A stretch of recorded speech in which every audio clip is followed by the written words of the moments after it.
Alors bonjour à tous, on va voir dans cette vidéo donc les notions d'énergie et donc ce cours va couvrir l'ensemble du programme du collège de la 5e à la 3e. Cependant je préciserai à chaque fois lorsque cela ne s'adresse qu'à certains niveaux.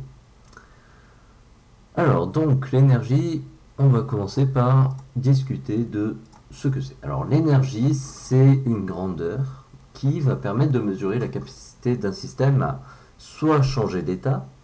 Donc par exemple, changer d'état, ça peut être passer de l'état liquide vers l'état gazeux ou de l'état solide vers l'état liquide. Donc en gros, changer d'état physique. Alors ça peut être aussi d'état chimique, cassé, etc., etc. Ça peut aussi produire un travail qui va entraîner un mouvement. Donc par exemple, le moteur d'une voiture va fournir de l'énergie aux roues qui va permettre de faire avancer la voiture. De produire de la lumière ou de la chaleur, alors ça c'est le cas d'un feu. Et l'unité principale de l'énergie s'appelle le joule, que l'on symbolise par un J majuscule. Et comme pour toutes les unités, on peut utiliser les dérivés décimaux comme le millijoule, le kilojoule, et si on voulait, on pourrait utiliser le centijoule, décijoule, ainsi de suite. Pour les 4e et 3e, vous avez à retenir que l'énergie se conserve. C'est-à-dire que, comme on l'a vu en chimie, rien ne se perd, rien ne se crée, tout se transforme. Donc l'énergie ne peut pas disparaître et elle ne peut pas apparaître par magie. Alors, première chose qu'on va voir maintenant, ça va être les formes d'énergie. Alors, les formes d'énergie, on va commencer par l'énergie cinétique. Alors, c'est une énergie qui est liée au mouvement. Donc, dès que vous avez un objet en mouvement, il possède une énergie cinétique. Donc, cette énergie, elle va être liée à la vitesse et à la masse de l'objet. Donc, plus un objet est lourd et plus il va vite, plus il peut faire de dégâts. L'énergie potentielle de pesanteur, elle, ça s'adresse pour les 3e, c'est une énergie qui est liée à la hauteur. Plus on est haut, plus on stocke de l'énergie potentielle de pesanteur. L'énergie lumineuse, c'est la lumière visible, par exemple, comme celle des couleurs de l'arc-en-ciel, ou non visible. Les rayons X, les rayons gamma, les ondes radio, les infrarouges, les ultraviolets, tout ça font partie de l'énergie lumineuse. L'énergie thermique, c'est la chaleur. L'énergie chimique, celle-là est un petit peu plus compliquée à comprendre. C'est une énergie qui est stockée dans les liaisons entre les atomes. On l'exploite grâce à des réactions chimiques. En général, ça va être des combustions. Et on la retrouve dans les énergies fossiles, donc charbon, pétrole, gaz, mais aussi dans la biomasse. Et si vous regardez bien, ces énergies-là, on les exploite via des combustions. L'énergie nucléaire, celle-là est stockée dans le noyau des atomes, pas dans les liaisons entre atomes, mais vraiment à l'intérieur des atomes. Et elle est exploitée dans les centrales nucléaires, par exemple. Donc là, une petite partie qui n'est que pour les 3e. Alors, c'est l'énergie cinétique, c'est le côté un peu calculatoire. Alors, l'énergie cinétique, on la note EC, et on la calcule grâce à la formule suivante. EC est égal à 1/2 fois M fois V au carré. Donc cette formule, on peut la retourner dans tous les sens. Hein. Si j'écris m fois 1/2 fois v carré ou v carré fois 1/2 fois m, ça marche pareil. En mathématiques, a fois b égale b fois a. Au niveau des unités, on est très exigeant à ce niveau-là.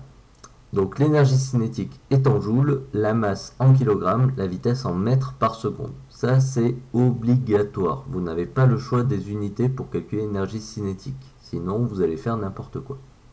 Donc quand on regarde cette formule, ce qu'on voit, c'est que l'énergie cinétique va augmenter lorsque la masse ou la vitesse augmente, sauf que l'énergie cinétique est donc proportionnelle à la masse, vu que c'est uniquement m qu'on a, mais par contre elle est proportionnelle à la vitesse au carré, et pas à la vitesse. Donc ça veut dire que si je multiplie par 2 la vitesse, l'énergie cinétique va être multipliée par 4. Et si je multiplie la vitesse par 4, ça sera par 16 et ainsi de suite. Donc pour augmenter l'énergie cinétique, il est beaucoup plus efficace d'augmenter la vitesse que d'augmenter la masse. Donc la formule est à connaître pour les troisièmes. Maintenant, les sources d'énergie qui sont différentes des formes, ça il faut bien le garder en tête. Les sources d'énergie, ça va être des objets physiques ou des phénomènes que l'on va exploiter pour produire de l'énergie. Alors ça peut être à des fins industrielles, donc par exemple lorsqu'on fait de l'énergie électrique à partir de l'énergie nucléaire, la source d'énergie c'est l'uranium. Ça peut être aussi à des fins biophysiques, donc par exemple lorsque vous mangez de la nourriture, vous transférez l'énergie chimique qu'il y a dans les aliments, donc les aliments sont la source d'énergie, vers l'énergie chimique qui permettra le maintien de votre corps en forme. Il y a deux types de sources d'énergie, les énergies renouvelables, donc c'est celles qui sont exploitables sans limite à l'échelle humaine, donc il y a le solaire, l'éolien, la géothermie qui est l'exploitation de la chaleur de la Terre, la biomasse, donc qui contient le bois, le gaz naturel et tous ses dérivés. Et enfin, on a l'eau non renouvelable, et celles-là, elles vont être taries à cause de leur exploitation, c'est-à-dire qu'au bout d'un moment, il n'y en aura plus. Donc, on a le pétrole, qu'on connaît bien, mais l'uranium est aussi dans ces énergies non renouvelables, car l'uranium est en quantité limitée sur Terre, le gaz, le charbon. Alors, en termes de transfert d'énergie, donc le transfert d'énergie, c'est lorsque on fait passer d'un système à un autre une même forme d'énergie. Donc, par exemple, si je prends un bout de métal chaud et que je le pose sur votre peau et que ça vous brûle, j'ai transféré de l'énergie thermique du métal chaud vers votre peau. Donc l'autre exemple, c'est lorsque je souffle sur un bateau, donc je donne de l'énergie cinétique à l'air, je fais bouger l'air, qui derrière va faire bouger le bateau, donc qui va donner de l'énergie cinétique au bateau. C'est un transfert d'énergie, on reste sur le même type d'énergie, sur la même forme d'énergie. La deuxième possibilité, c'est la conversion. Donc là, grâce à un convertisseur, on va passer d'une forme d'énergie à une autre. On représente ces conversions grâce à des diagrammes énergétiques. Alors, dans des rectangles, on va placer les sources d'énergie. Donc, ces sources d'énergie, on les a vues, ça peut être le soleil, le vent, le pétrole, peu importe. Ensuite, dans une flèche bleue, on va mettre l'énergie exploitée. Donc ça, c'est l'énergie qu'on tire de notre source. Le convertisseur se trouve dans un ovale. Et à la sortie de ce convertisseur, on va en général avoir deux flèches qui sortent. Une verte, qui est l'énergie utile. Donc cette énergie utile, ça peut être de l'électricité, ça peut être de l'énergie cinétique, ça peut être n'importe quelle forme d'énergie. Et on a l'énergie dissipée. Donc l'énergie dissipée, c'est l'énergie qu'on considère inutile lors de la transformation.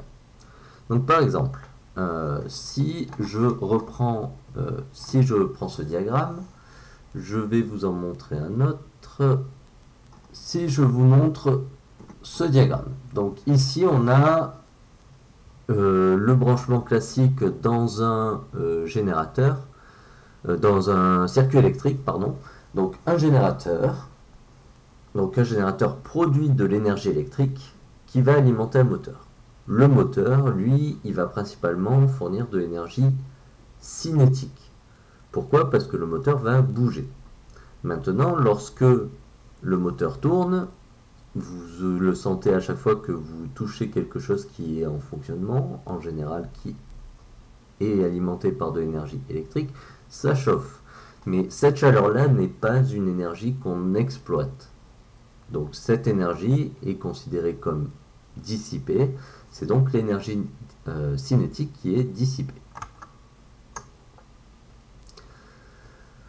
Pour les quatrième et troisième, vous devez retenir que l'énergie exploitée, c'est-à-dire l'énergie d'entrée du convertisseur, est égale à la somme de l'énergie utile et de l'énergie dissipée. Donc si j'ai fait rentrer 20 joules dans mon convertisseur, énergie utile plus énergie dissipée doivent faire 20 joules aussi. Après, on ne sait pas si ça va être 10 et 10, si ça va être 15 et 5, 1 et 19. Ça, on n'en sait rien a priori. Pour les troisièmes, à nouveau, on va regarder la notion de puissance. Alors la puissance, c'est la capacité d'un convertisseur à convertir l'énergie rapidement. Donc cette puissance, on la mesure en watts et ses dérivés, kilowatts, milliwatts, gigawatts, mégawatts.